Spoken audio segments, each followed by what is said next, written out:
صدر ٹرمپ اور field marshal general Asim Munir صاحب، ان کے درمیان بہت گہرے تعلقات، بہت گہری یاری اور ایک دوسرے کے قدردان ہیں، تعریفیں کرتے ہیں، بہت زیادہ تعریفیں کرتے ہیں اور خاص طور پہ صدر ٹرمپ جو ہیں وہ بہت زیادہ تعریفیں کرتے ہیں اور ہمارے جو فیلڈ مارشل اور شہباز شریف صاحب ہیں وہ ان کی تعریفوں سے پھولے نہیں سماتے اور بلکہ کہا جاتا ہے ان کی ٹیم جو کہتی ہے کہ اس کو ذرا ہائی لائٹ کریں کہ دیکھیں ہمارے کتنے اچھے تعلقات ہیں، لیکن ایران امریکہ جنگ، ایران امریکہ اسرائیل جنگ، اس جنگ نے صدر ٹرمپ کو بھی بہت مشکلات میں ڈالا ہوا ہے اور جناب field marshal general Asim Munir صاحب کو، شہباز شریف صاحب کا نام میں اس لیے نہیں لے رہا کہ شہباز شریف صاحب کسی کھاتے میں نہیں ہے، نہ 3 میں نہ 13 میں، اور نہ ہی پیپلز پارٹی، نہ ہی مسلم لیگ نواز، نہ ہی عالیہ شریف، کیونکہ وہ سارے کا سارا یہ جو ڈھانچہ ہے، یہ جعلی نظام، یہ فیلڈ مارشل کا کھڑا کیا ہوا ہے اور جب تک وہ ہیں یہ چلتا رہے گا، جب وہ نہیں ہوں گے تو یہ سارے کا سارا زمین بوس ہو جائے گا اور ایسے جعلی نظام جو ہیں وہ پلک جھپکنے میں ہی زمین بوس ہو جاتے ہیں، پتہ نہیں چلتا کہ کب کیا ہوا اور اس لیے آنن فانن یہ سب کچھ ہوتا ہے۔ بہرحال پہلے ذرا ہم فیلڈ صدر ٹرمپ کے بارے میں جائزہ لیتے ہیں، کیونکہ ایران امریکہ اسرائیل جنگ جو ہے وہ جنگ بند ہو گئی اور مذاکرات بھی ناکام ہو گئے، کوئی معاہدہ بھی نہیں ہو سکا، کوئی ڈیل بھی نہیں ہو سکی اور 3 کردار تھے، پوری کوشش کی فیلڈ مارشل نے بھی اور پوری کوشش کی صدر ٹرمپ نے بھی کہ ایران کے ساتھ معاملہ ہو جائے، نہیں ہو سکا۔ تو اب امریکہ سے کیا اطلاعات آ رہی ہیں؟ ان دونوں اصحاب کا گراف جو ہے وہ نیچے گر رہا ہے، صدر ٹرمپ کا بھی اور جناب فیلڈ مارشل کا بھی، کیونکہ دونوں کے کریڈٹ پر کچھ بھی نہیں ہے، کہنے کو جو مرضی کہیں، ہاں طاقت ہے دونوں کے پاس ہے۔ صدر ٹرمپ وہ ہیں، صدر ہیں امریکہ کے، سپر پاور کے صدر ہیں، ان کے پاس اتھارٹیز ہیں اور اس کے بعد ساتھ ہی ہمارے فیلڈ مارشل، ان کے پاس بھی طاقت ہے اور ہر طرح کی طاقت موجود ہے، لیکن کیا ان کی طاقت جو ہے وہ ان کے کام آئے گی اور کیا ان کی طاقت کی وجہ سے وہ اپنے اقتدار کو مضبوط کر سکیں گے؟ تو اس کا جواب ہے نفی میں۔ نہ ہی صدر ٹرمپ جو ہے وہ آنے والے دنوں میں ان کی طاقت جو ہے وہ برقرار رہے گی اور وہ طاقتور حکمران کے طور پر جو تھے وہ ہوا نکل گئی ہے اور پاپولر بھی تھے اور ووٹ لے کر آئے تھے، فارم 47 کی طرح نہیں تھے، اوریجنل ووٹ لے کر آئے تھے، لیکن ان کی پاپولیرٹی کا گراف گر رہا ہے۔ وجہ کیا ہے؟ وجہ ہے یہ جنگ، اور یہ جنگ تھی انہوں نے خود یہ جنگ، کیونکہ امریکہ نے امریکی نظام نے اور امریکی افواج نے، امریکہ کے سسٹم نے، امریکی اداروں نے، امریکی کانگریس نے، امریکی اپوزیشن نے، انہوں نے یہ کہا کہ یہ جنگ ہماری نہیں ہے، یہ جنگ آپ نے شروع کی ہے نیتن یاہو کے کہنے پر، اور یہ اسرائیل کی جنگ ہے، اس کے مفادات ہیں، یہ امریکہ کی جنگ نہیں تھی اور امریکہ کو آپ نے بلا وجہ اس میں دھکیلا اور سبکی کا سامنا کرنا پڑا، اور اسی لیے امریکہ آج سے پہلے، صدر ٹرمپ کے زمانے سے پہلے کبھی اتنا تنہا نہیں تھا کہ جتنا اس وقت ہے۔ یورپی یونین، نیٹو اور اس مستقل سلامتی کونسل کے 5 رکن میں سے 4 رکن ان کے بالکل اپوننٹ کھڑے ہیں، تو ایسی بے یار و مددگار پہلے کبھی نہیں تھے، اور اس کی وجہ وہ کہتے ہیں صدر ٹرمپ ہیں، ان کی پالیسیاں ہیں اور ان کی یہ جو لڑائی انہوں نے شروع کی، انوانٹیڈ لڑائی جو کہ امریکہ کی نہیں تھی، وہ شروع کر دی،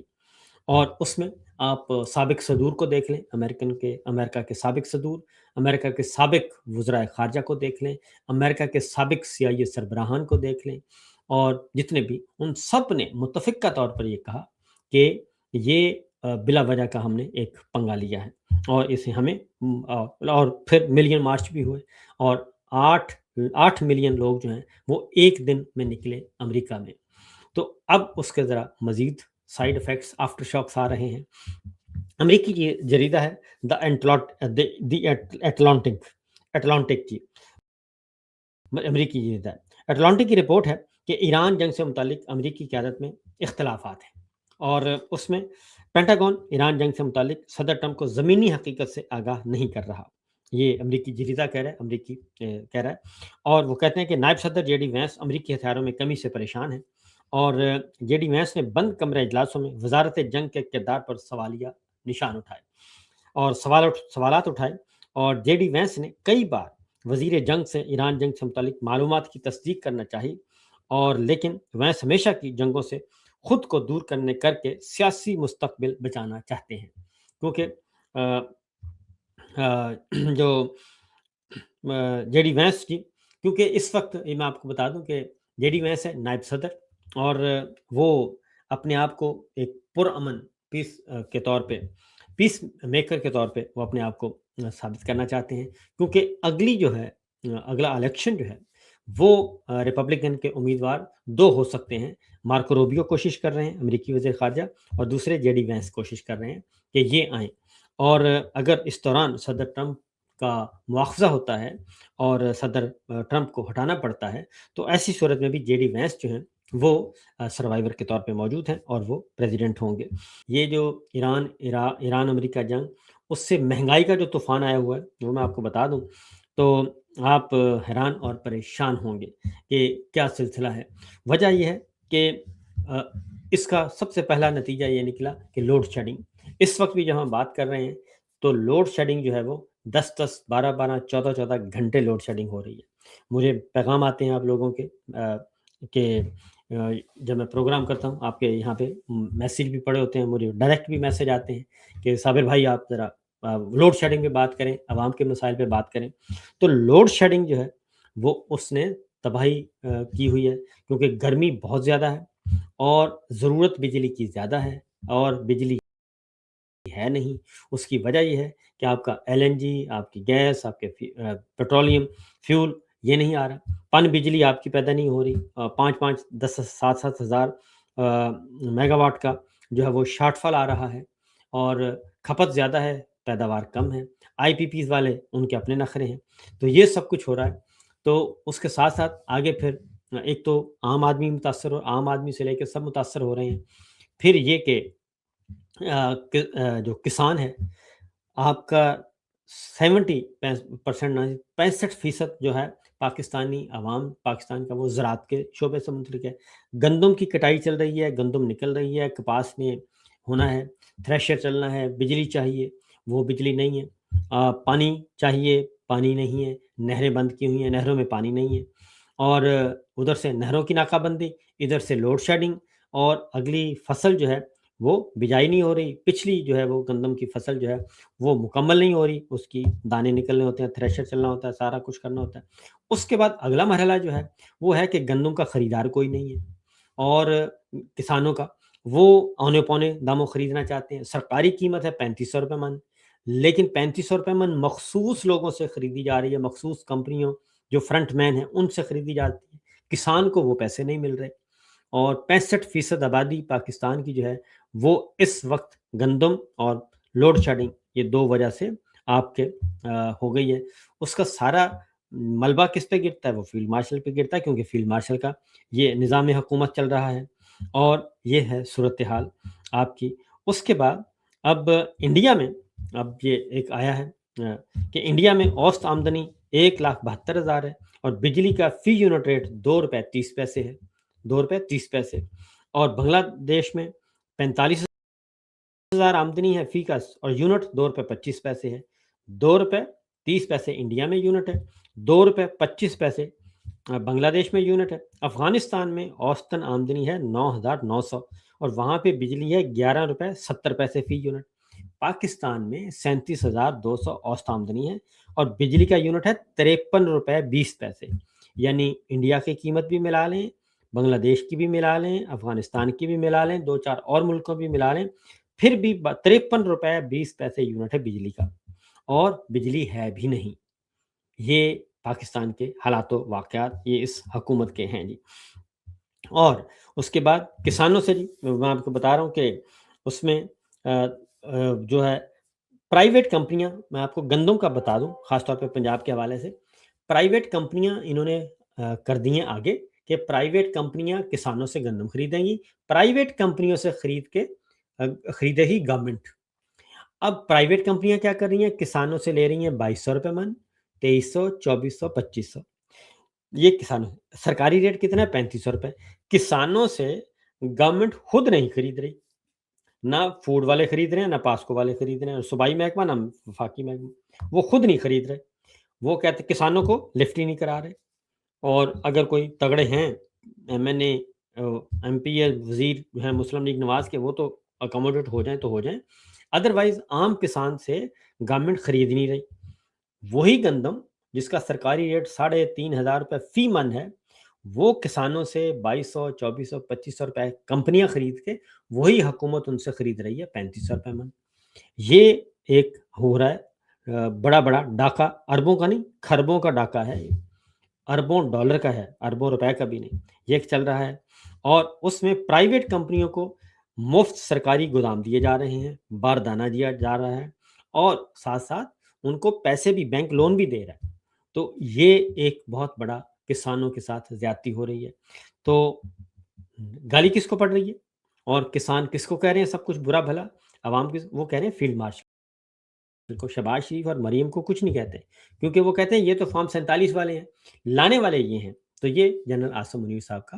اس وقت حال ہے۔ اس کے بعد آگے بڑھتے ہیں، اب پرائیویٹ بجلی گھر ہیں۔ اسحاق رانا صاحب نے اس کا تجزیہ کیا ہے۔ انہوں نے کہا شریف خاندان کے 28 آئی پی پیز ہیں، مسلم لیگ نون کے دیگر لیڈروں کے 16 آئی پی پیز، اور زرداری صاحب کے 16 آئی پی پیز، پیپلز پارٹی کے دیگر لیڈران کے 9 آئی پی پیز۔ آئی پی پیز کیا ہیں؟ پرائیویٹ بجلی پیدا کرنے والے پرائیویٹ بجلی کمپنیاں، پرائیویٹ بجلی گھر جو ہیں وہ آئی پی پیز کہلاتے ہیں۔ تو یہ جو بجلی پروڈیوس کرتے ہیں، یہ بجلی بنائیں یا نہ بنائیں، ان کو ہم نے پیسے دینے ہی دینے ہیں، اور وہ بھی سینکڑوں ارب روپیہ جو ہے وہ ہم ان کو دے چکے ہیں، بجلی پیدا کرنے والے بجلی آئی پی پیز کو، پرائیویٹ بجلی گھروں کو۔ اور یہ بجلی گھر کس کے ہیں؟ نون لیگ، پیپلز پارٹی، ان کے خاندان، ان کے رشتہ دار اور ان کو عزیز و اقارب، زیادہ تر یہ حکومتوں میں جو بیٹھے ہیں انہی کے ہیں۔ یہ صورتحال ہے اس وقت کی۔ تو جناب فیلڈ مارشل اور جناب ٹرمپ صاحب جو ہیں وہ دونوں مشکلات کا شکار ہیں۔ اگلی خبر اور اگلا دھیری، اب عوام کس کے ساتھ ہیں؟ عوام عمران خان کے ساتھ ہیں، عوام اپوزیشن کے ساتھ ہیں، اور عمران خان کے ساتھ جڑے ہوئے ہیں لوگ 90%، 93%۔ جو لیٹسٹ سروے ہے 93% عوام عمران خان کے ساتھ ہیں۔ اب عمران خان کے ساتھ آپ کیا کر رہے ہیں؟ ان کے ساتھ آپ بدترین سلوک کر رہے ہیں۔ ایک بدترین سلوک کر رہے ہیں، پھر فیک نیوز چلواتے ہیں، اور کبھی کہتے ہیں کہ جی وہ اب بہت ان کی طبیعت خراب ہے، کبھی کہتے ہیں وہ بہت کمزور ہو چکے ہیں، ان کی صحت نہیں ہے۔ یہ بیانیہ اس لیے بنایا جاتا ہے کہ لوگ جو ہیں، عوام جو ہیں، وہ ان سے دور ہو جائیں کہ ٹھیک ہے جی اب تو بوڑھا ہو گیا عمران خان، تو اب چھوڑیں، اب کب تک ہم اس کا نام لیتے رہیں گے۔ لیکن وہ اس وقت بھی ان کو 2 گھنٹے دیے جاتے ہیں، 24 گھنٹوں میں سے 2 گھنٹے، ان 2 گھنٹوں میں وہ 1.5 گھنٹہ صرف ایکسرسائز کرتے ہیں، 1.5 سے 2.25 گھنٹے صرف ایکسرسائز کرتے ہیں، اور اپنے آپ کو فٹ رکھا ہوا ہے۔ آنکھ والا معاملہ بھی اگر عام کوئی ہوتا جو ایکٹیو نہ ہوتا بندہ، تو آنکھ کا جو خون کا لوتھڑا بنا تھا تو سروائیو نہ کر پاتا، لیکن وہ چونکہ وہ ایکسرسائز کرتے ہیں بھاری بھرکم، اور ان کی اچھی خوراک ہے، اور وہ سمارٹ خوراک لیتے ہیں، وہ سیری پائے نہاری اور یہ کھابے نہیں کھاتے، تو اس لیے وہ محفوظ رہے، اور ان کا امیون سسٹم محفوظ ہے، ان کا دل ٹھیک ہے، ان کا بلڈ پریشر ٹھیک ہے، سب کچھ ٹھیک ہے۔ تو فیک نیوز پھیلائی جاتی ہیں اس لیے کہ لوگ جو ہیں، عوام جو ہیں وہ متنفر ہو جائیں، یا لوگ بد دل ہو جائیں، مایوس ہو جائیں، وہ ہو نہیں رہے۔ اور دوسرا الٹا اثر پڑ رہا ہے کہ آپ نے ایک مقبول ترین لیڈر کو ناحق قید کیا ہوا ہے۔ اور آگے چلیں جی، شہباز شریف صاحب اور مریم صاحبہ کے، میں نے کو بتا دیا کہ معاشی دہشت گردی جو چل رہی ہے، اور پھر الٹا یہ کہ وہاں پہ جو ہے اس کے ساتھ ساتھ ہلاکتیں بہت ہو رہی ہیں۔ اور کل بھی ایک پولیس مقابلے میں میرے سامنے یہ پڑا ہے، محمد عمیر صاحب نے یہ کیا بھی ہے، پوسٹ بھی کیا ہے کہ لاہور میں چند گھنٹوں میں سی سی ڈی کے 3 مختلف علاقوں میں پولیس مقابلوں میں 6 ملزمان جو ہیں وہ مبینہ طور پر پولیس مقابلوں میں ہلاک کر دیے گئے۔ تو یہ صورتحال ہے۔ تحریک انصاف کو کے جو رہنما ہیں بیچارے جیلوں میں موجود ہیں، میاں محمود رشید ہیں، اعجاز چودھری صاحب ہیں، اور اعجاز چودھری صاحب تو بہت ہی علیل ہیں، اور میاں محمود رشید صاحب بھی ہاسپٹلائز ہوئے، وہاں سے آ چکے ہیں۔ تو کل ہائی کورٹ نے ان کی 9 مئی کے مقدمات میں سزا معطل کرنے کی درخواستیں مسترد کر دیں۔ ایک تیسرے ملزم کی منظور کر لی، لیکن میاں محمود رشید اور اعجاز چودھری صاحب کی نہیں کی۔ تو یہ سب کچھ کیا جا رہا ہے۔ اب آتے ہیں آخری خبر کی طرف، اور وہ خبر ہے جناب سعودی عرب اور یو اے ای، ایران امریکہ اسرائیل جنگ کا نتیجہ، اور وہ ہے سعودی عرب اور یو اے ای وہ آپس میں ایک دوسرے سے ہو گئے ہیں دور، اور یو اے ای نے ایک کام کیا ہے، اور یو اے ای نے جی اوپیک جو آئل پیدا کرنے والی تنظیم ہے، اوپیک اور اوپیک پلس، اس کو خیر بات کہہ دیا ہے، اور یہ تیل برآمد کرنے والے گروپ ہیں، اور ان کے ڈیفیکٹو، وہ کہتے ہیں الجزیرہ کی سٹوری ہے جی کہ ڈیفیکٹو لیڈر جو ہیں وہ سعودی عرب تھے، اس کو شدید دھچکا پہنچا ہے اور یو اے ای جو ہے وہ نکل آیا ہے اوپیک سے اور اپنے آپ کو آزاد کر لیا ہے۔ اس نے کہا جی میں انڈیپینڈنٹلی اپنا کام کروں گا، تیل بیچوں گا، پیٹرولیم، ڈیزل جو بھی ہے ان کے پاس گیس ویس وہ بیچیں گے، اور اب وہ اوپیک کے کنٹرول میں نہیں رہیں گے، کیونکہ پہلے اوپیک جو ہے وہ قیمتوں کا تعین کرتا تھا، ان کی تنظیم جو تھی وہ کہتے ہیں اب ہم یہ کام نہیں کریں گے، اب یہ کام ہم اپنا ہماری اپنی پروڈکٹ ہے، اپنی پیٹرولیم، اپنا پیٹرول، اپنا ڈیزل، اپنا گیس، اپنا کروڈ آئل، اپنا مٹی کا تیل، تو لہٰذا وہ کہتے ہیں جی ہم خود قیمتوں کا تعین کریں گے، ہم اب پابند نہیں ہیں اوپیک کے۔ تو یہ عین اس وقت یہ سب کچھ ہوا ہے جب سعودی عرب میں جدہ میں جی سی سی کا، گلف کنٹریز کا اجلاس چل رہا تھا۔ قطر، یو اے ای، کویت اور دیگر ممالک کے سربراہان اس میں شریک تھے یا ان کے نمائندگان گئے ہوئے تھے، اور لیکن اسی موقع پہ متحدہ عرب امارات نے اوپیک اور اوپیک پلس سے اپنے علیحدگی کا اعلان کر دیا، اور 1 مئی سے وہ جو ہے آج سے ٹھیک 2 دن کے بعد وہ کہتے ہیں ہم ان کو چھوڑ دیں گے اور اب ہم کسی اوپیک شوپیک کے پابند نہیں رہیں گے۔ تو